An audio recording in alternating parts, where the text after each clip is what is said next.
Hello, this is Professor Keen, and I'm continuing my lecture on Newton's Principia. This is from Book 1, Section 2. We've been talking about his Proposition 4, or Theorem 4, and you might recall that what we've been discussing is Newton is working up to develop his universal law of gravitation, but in order to do so, he needs to develop some relationships between forces and motion of objects moving in circular orbits. So this is a little bit mathematical, but bear with me as I kind of go through this proposition and the corollaries. This will pay off in the end.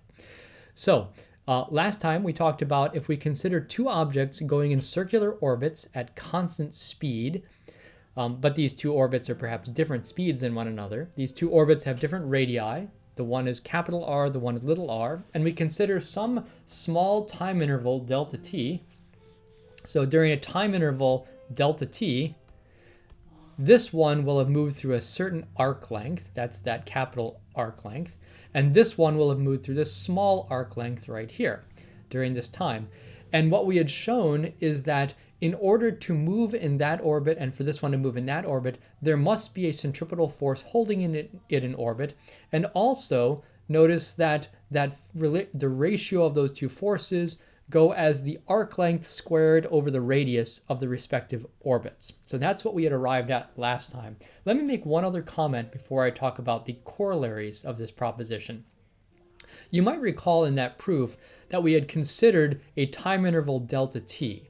And then within the course of proving this statement right here, we had assumed that delta t was a very small time interval. We used that in one of the steps of our derivation. So you might think that this law only applies for very tiny time intervals. But as it ends up, that's not the case. Why is that? Because although we introduced a small time interval delta t, in the end, this formula does not have delta t anywhere in it. It actually canceled out from the numerator and denominator in the course of the derivation. And so this formula does not depend in any way on this being a small time interval. So for instance, if we let the time interval be long, like let's say a second or 2 seconds or 3 seconds, so the arc length is long, we could still measure that arc length and the radius of orbit, find the ratios, and that would tell us the ratio of the forces that are holding these two objects in orbit. Okay, having said that, let me go on to talk about the corollaries that Newton talks about in the context of Proposition 4, Theorem 4. These, by the way, are related to the lab experiment. So the force and rotation lab, we are going to be verifying some of these corollaries for rotating objects. So let me state what the various corollaries are. So first of all, corollary 1. All of these are dependent or based on this formula. And in fact, they're kind of different permutations of this formula. So the first one, he claims that if two objects are in orbit, the ratio of their centripetal forces can be written as the ratio of their velocities divided by their radii of orbit. So in other words, if this one right here is traveling around with a velocity capital V, and this one is traveling around with a velocity little v, and this one has a radius capital R, and this one has a radius little r, this formula right here, that's in orange, can be rewritten in this form. So this is basically another way of writing this formula. So how do we know this? How can we demonstrate this? Well, it's actually pretty easy to demonstrate this, because if we think about, notice in this formula, you have a ratio of the arc lengths squared. So if we think about arc length in the big circle squared over the arc length in the little circle squared, what is that distance? Well, a distance when something's moving at a constant velocity is just its speed times the time interval during which it is moving. And likewise, this little arc length here can be arrived at from the speed times the time interval that it's moving, right? And so the ratio of these arc lengths can be expressed in terms of the ratio of their velocities. In other words, the ratio of arcs squared oops, I forgot to square these. They should be both squared. I apologize. There we go, because these are squared. So the ratio of the arc length squared is the same as the ratio of the velocities squared. And that's exactly what we're doing here in order to arrive at this formula. So you can write the ratio of the forces as the ratio of v squared over r, where velocity is the speed that they're rotating around, and again, r is the radius of the orbit. By the way, maybe I'll say one other thing about this formula. Here it's written as a ratio, but as usual, when we talk about ratios, it has implications about how you can write things as proportionality. So what this is essentially saying is that the force required to hold something in a circular orbit, that is, a centripetal force, is proportional to the square of the velocity divided by the radius. So whenever you have something in a circular orbit of radius r moving at speed v, there must be a centripetal force that's proportional to these. Okay, this will come up a little bit later, so let me just mention this right now. Technically speaking, using Newton's second law, since the force is equal to the mass times the acceleration, we will eventually notice that this force, which is proportional to v squared r over r, this quantity right here is in fact the centripetal acceleration. The centripetal acceleration is v squared over r. This is what Newton refers to as the accelerative quantity of centripetal force. I know we now call it the centripetal acceleration. This is what we call it nowadays, the centripetal acceleration, A sub c, but Newton called it the accelerative quantity of centripetal force. This was back in his definitions. You might recall in the definitions at the very beginning of book 1, he talked about this accelerative quantity of centripetal force. This is what he's mentioning here. Okay, so these are going to be good things to keep in mind. All right, that is corollary 1. What about corollary 2? What does corollary 2 say? He says that, well, this quantity here, the orange formula, kind of our base formula, can be written in another way. It can be written as being proportional to the ratio of the radii and inversely proportional to the times of orbit squared.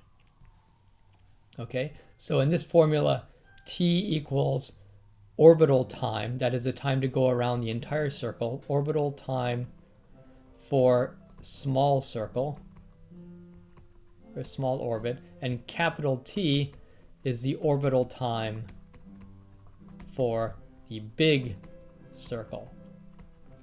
Okay, so he's going to claim that you can write the ratio of the centripetal forces in this way as well.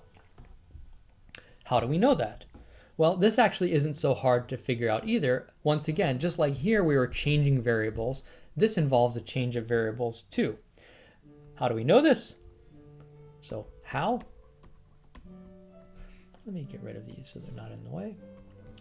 Well, remember that when something is going in a circle, its velocity is going to be the distance it travels divided by the time it travels. And what's the distance around a whole circle? It's 2 pi times the radius, that's the circumference, and the time of orbit is the orbital time. So that's the speed, right? And likewise, for our little velocity, the velocity of the thing going around in the small orbit, it's 2 pi times little r over little t. And what we can do is we can just plug these two formulas in for these velocities. So let's go ahead and do that. Equals 2 pi capital R over time squared over r in the numerator, and in the denominator 2 pi times little r over little t squared over little r. You'll see that the 2 pi's cancel out. You'll have an r squared in the numerator and an r in the denominator. So some of those cancel out. You end up getting r over r, and you have a 1 over capital T squared in the numerator, which makes t squared in the denominator and t squared in the numerator. So there we have it. We have that formula. What we're basically saying is if we measure the time of orbit for an object going around here and the time of orbit for an object going around here, that's what those times are, and we know the radii of the orbit, we can make a conclusion about the strength of the centripetal forces that are holding them in orbit. Okay, and maybe I should just to emphasize this, we're always talking about centripetal forces. So I'm going to go ahead and put a little sub C right here to remind us that these are all centripetal forces that we're discussing. The forces that are required to hold objects in circular orbits. Okay. All right, there we go. We have corollary 2. And what about corollary? I'm going to skip over corollary 3. Let's jump right to corollary 6. This is an interesting one. Corollary 6. This one is a little bit different. Let me go back, make my 6 a little bit better. Corollary 6 is going to be a very interesting one. So what this one is saying is if we measure the times of these two orbits, and it just so happens that the ratio of the times of the orbits are in a particular ratio. They go as the ratio of the radii to the 3/2 power. He calls that the sesquialteral ratio. That's just some language used for the 3/2 power. If this happens to be the case, the time of orbit for this one and the time of orbit for that one are related by the radii to the 3/2 power, then the ratio of the forces that are holding them in orbit must go as the inverse of the radius of the orbits squared. Or we can also write this as centripetal force ratio is little r squared over big R squared. That is, the ratio of the forces is in the inverse ratio of the square of the radii. So if this, then this. Okay, how do we go about doing this? Well, we already know, based on this base formula, we know what the ratio of the forces are in relation to the velocities and the radii. We can also write it as the ratio of the radii and the times. Well, what we could do is we could plug in this ratio of times here, and you'll notice that that's going to eliminate the time variable and you're going to get more radius variables. And when you cancel all those out, you're going to arrive at this. So I'd like you to see if you can check this. Check this. Okay. And this is one of the ones you're going to be trying to verify in your lab experiment. All right. And now let's talk about corollary 9. Actually, let's not do this. We'll save this for next time. Okay. All right. We'll finish there.